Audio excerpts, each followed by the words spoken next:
Thank you, James. There's a lot of booming in your voice. Maybe the volume's too high, but I hope you can hear me fine. Yeah, I'm from St. Louis, Missouri, born and raised in Missouri. I was working for Trans World Airlines when I accepted the call to preach, and we made a decision to follow God, and that's been the best decision I've ever made. And we moved to Hope Sound and went to Bible college there. That's about where we started from. All right. Well, I guess what I would like to know is what would be, you'd say, your biggest surprise? You're pastoring now, which Ron and I have known each other, met in Bible college. I'll just go ahead and let everyone know that. But what really would you say is your biggest surprise about pastoring? Wow. I really don't know how to answer that question, because starting off as your first pastorate, everything is surprise. But I guess it's the way people would relate to you in some ways or another. Some people are honest with you, and some people, they just kind of not really let you know where you stand with them. And then when situations come up, and that's a surprise, because you don't know how to deal with it. Right. Okay. Is there maybe, is pastoring all you thought it would be, or maybe less than what you thought it would be? It's a lot more than what I thought it would be. Yes. Yes. Okay. What are some of the struggles that you face, maybe as a person, maybe your family, or as a church, maybe? Which I know that you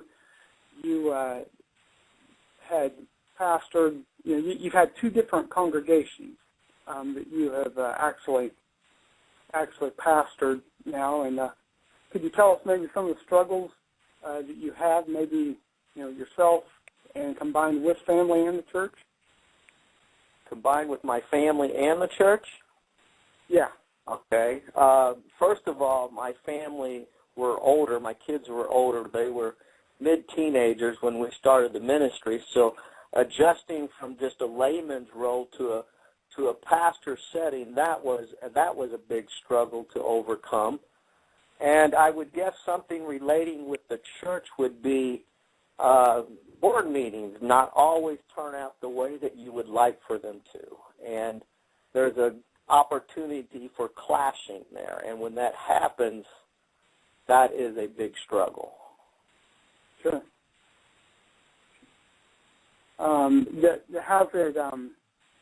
How has it, I mean, I don't want to get too personal, but how has it affected your family in the transition period of from a regular family into a pastorate? Well, I think we've done real well, but there's some things your kids will not tell you about until after you left that situation. Like after we left Waycross, we found out some things, how my children really felt there. And then we found out some good things about there. So I really don't know what to say there, James. Okay. Well, that's I'm sure as you go along, which I'm a pastor too, and as you go along, you go through different situations, and you look back. Hindsight's always 20/20, and sometimes kind of wonder why didn't I see that? Why couldn't have I figured that out? But and I know that as a pastor, everything you do affects your family, and yes, it does. And that is probably one of the areas that I would say, is probably a sensitive area to a lot of pastors. Okay, someone that's getting ready to go into the ministry, which you and we started a little bit later in life, already having a family and then heading to school. Do you have any suggestions for ones that are feel the call of God and getting ready to step in to the pastorate?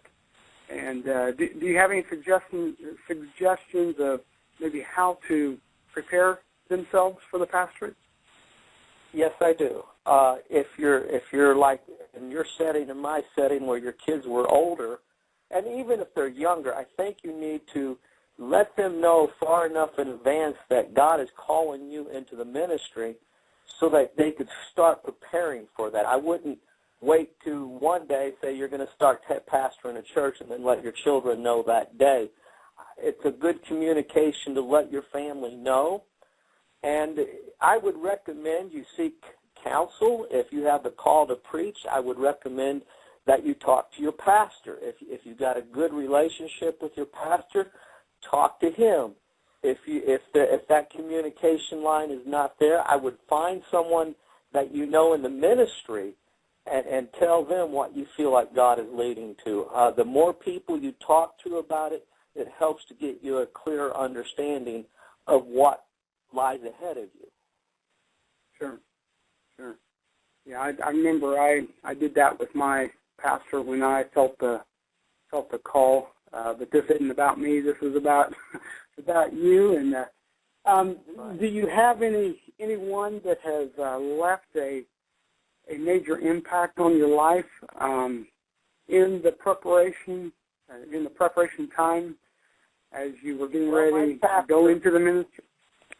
The pastor I had back in Troy, Missouri, named DeLoss Goins, he was really impacted me. He was there to talk with me and help me through that trial time. And then after I went to Bible college, I would say William Schneider is the one that has really, really impacted my life. Mm-hmm. All right. This next question I have is a two-part question. It's probably a little bit, I don't know, maybe a little bit different.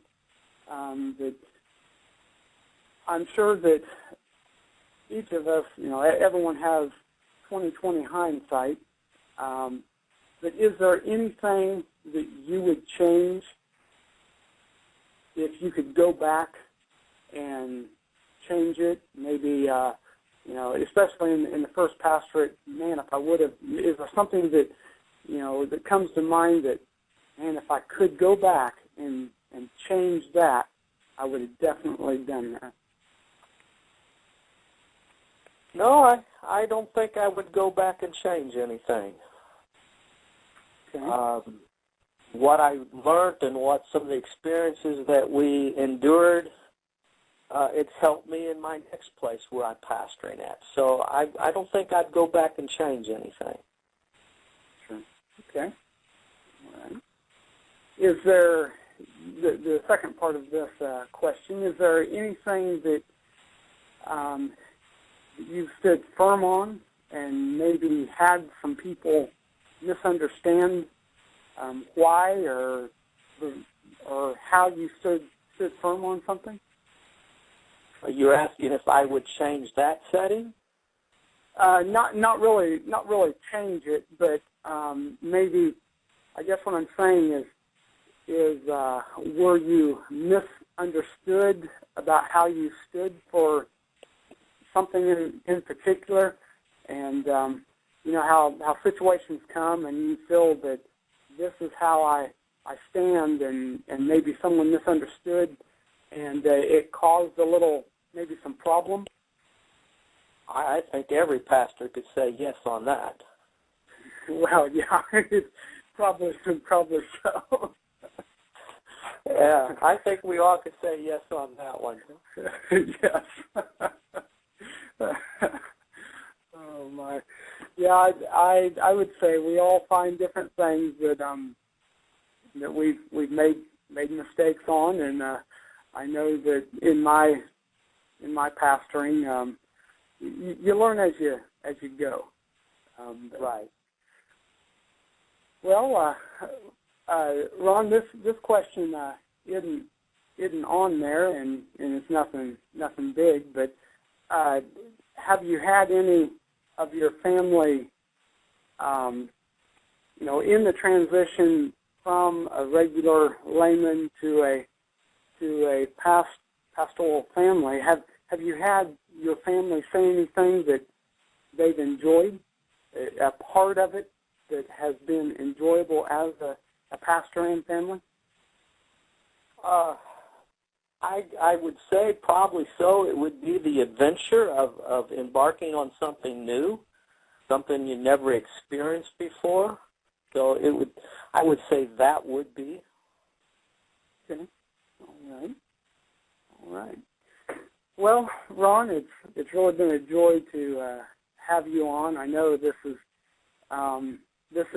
my first show, and I appreciate you allowing me to have you for my first interview. Would you have any closing comments, or maybe a favorite verse that you have, or something to kind of push us on to just keeping on for God? I would have something I would like to share to whoever's out there listening. Having friendship with another pastor, like you mentioned, together we met in college and we developed a strong friendship. That you're going to need that, because there's going to be times in your church that you're going to have your dark days, and you need someone you could call and cry on their shoulder and talk with them that knows a little bit about what you're going through. If it wasn't for you, James, I don't know who I would have been calling. So I would stress to anyone that's getting involved in ministry, meet people. Find someone that could be that special friend that you can lean on. You're going to need the support down the road. Okay. Well, that sounds pretty good. I know, you and I have talked extensively at different times, and I have found it a great reward. I know I can call you, and when I'm up, you may be down, and when you're up, I may be down, and we use each other as. That's right. That's important. That is so important. Sure. And together, I know that we each worked through situations, and it's been a blessing having you there. And but again, maybe some show I'll talk about me. But again, I thank you, Ron, for I should say Reverend McCormick, for coming on the show, and we trust that God truly blesses you there in Ponca City, Oklahoma, and with the Alabama Conference, the Bible Methodist churches, connection of churches. But we thank you for being on the show, and we trust God will richly bless you there in Ponca City, and bless your ministry, bless your family, and I just want to say thank you very much for being on today, Ron. Well, thank you for letting me be your first interviewee. Thank you. You're quite welcome. God bless you, Ron, and you have a good day. Thank you. Bye. Bye.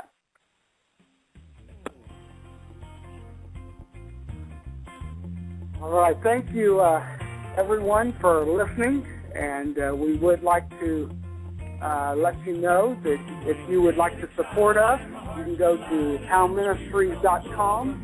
If you would like to donate, there's a donate button if you want to become a supporter of the show. I know this first show was kind of a little choppy. I'm still learning a little bit, but we welcome you to go to palministries.com and check us out. You can go to palministries.com, then go through to the website, and then Blog Talk Radio, and you can listen to the archives. So next week we're planning on having Reverend Mark Heskett, from Union Bible College, and once you check back with us or listen to the show, and thank you for stopping by, and we trust that God will give you a blessed day.